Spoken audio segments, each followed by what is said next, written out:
in the 2018 Auditor General's report, your good friend, I don't know if he's a good friend or not, Damolevo seems to be everybody's good friend nowadays, the Auditor General, because he's everywhere, said that he's found 120 million cedi financial irregularities with the district assemblies. And it's an increase over the previous years, which was 40 million. And he believes that that's a problem. And he says that he had consistently recommended that your good self should sanction these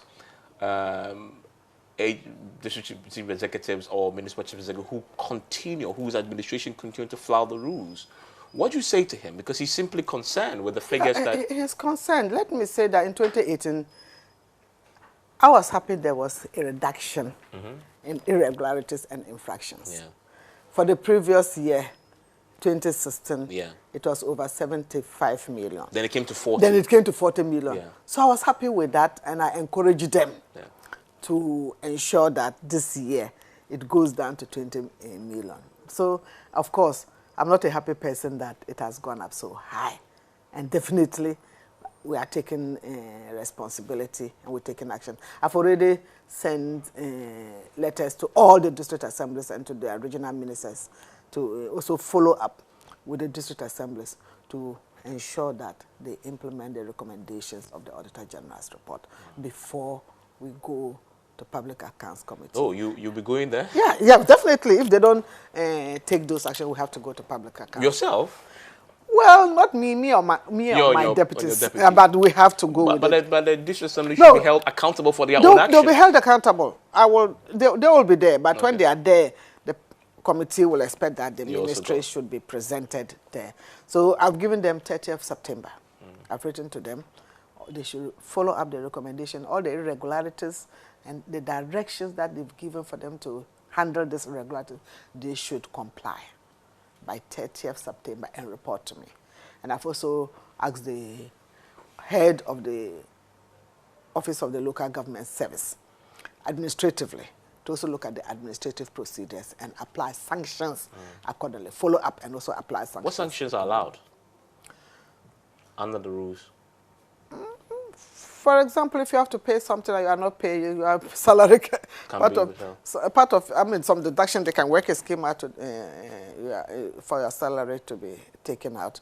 If you are to be suspended on some matters, you'll be suspended or interdicted. There are two different things. Interdiction, you will still be on part salary, maybe half salary. Suspension, you will not be on salary. There are various administrative procedures that they should follow. So they should look at the Auditor General's report and then apply the administrative sanctions. So you're willing to crack the whip on Of course. Why do you think this happens, though? I mean, you've been in the local government system for a long time.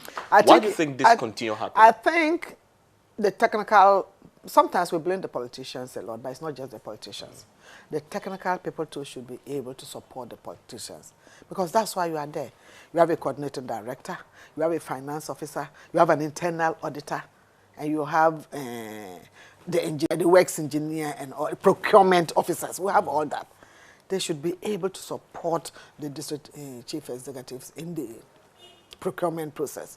If a DC is telling you, if we start cracking the whip, also on the technical staff, the next time a DC, assuming a DC tells them to bypass certain rules, they have to tell the DC that no, this is illegal, and I cannot be committing an illegality. But they shouldn't just sometimes they may even do things that the DC too is not aware. So I'm not just holding only the MMDCs responsible. I'm also holding the technical staff responsible. And that's why I'm directing the head of the Office of Local Government Service to also look at the technical staff, the administrative staff, wherein they went wrong and apply the whip.